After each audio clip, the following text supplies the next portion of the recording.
Hey there, Julie Cross here. Oh, I can't possibly go for too long without talking about this subject of exercise, and why we're still not taking responsibility for it. I really think that personal responsibility is the new black. This is your life. Would you like to take some responsibility with that?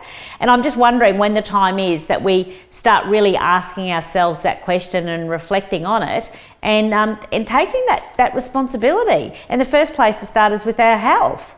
And some of the things I talk about in my shows, when I talk about motivation as to why people aren't self-motivated to look after themselves, and I always talk about it's that connection between knowing that you're worth it. So how would I look after something that I loved? Well, I would do loving things to make sure that I looked after it. How do I look after my car that I love? Well, I service it regularly, I insure it, I polish it, I wash it, and I make sure it looks nice.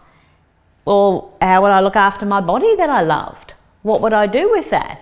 And we can't use the excuse anymore because I didn't know that exercise was good for me.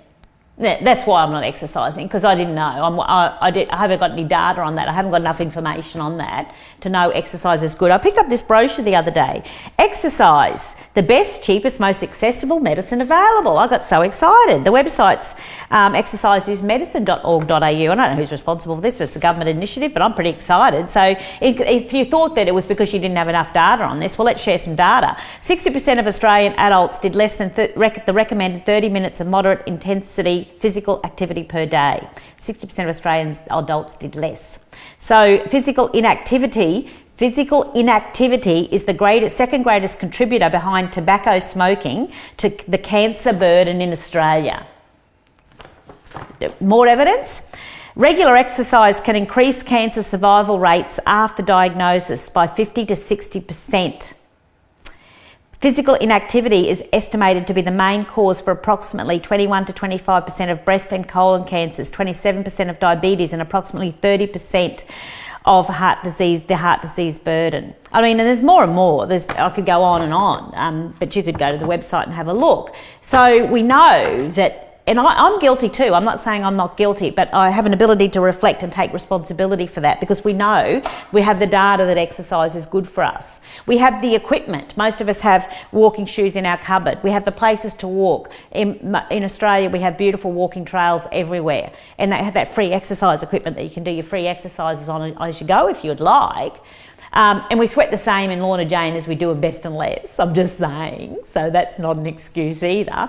So then why wouldn't we be doing it? Why wouldn't we be getting ourselves out of bed in the morning and doing that walk and not just talking about it?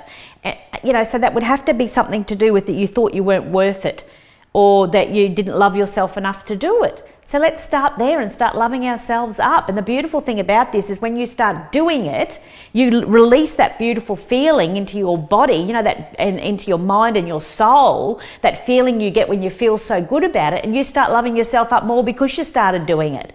So if you're not loving yourself up to do it, you're going to have to just be disciplined at the beginning and make yourself get out of bed and go for the walk, and then the love will follow because you'll feel so much respect for yourself that you did what you said you were going to do. Come on, this is our life. Let us give our life and our body the respect it deserves. And let's start doing it. And stop making excuses. Let's take a little responsibility with that. And now I have to apply that to wine and drinking too much of it. So I'll get right on to that. I'll see you next time.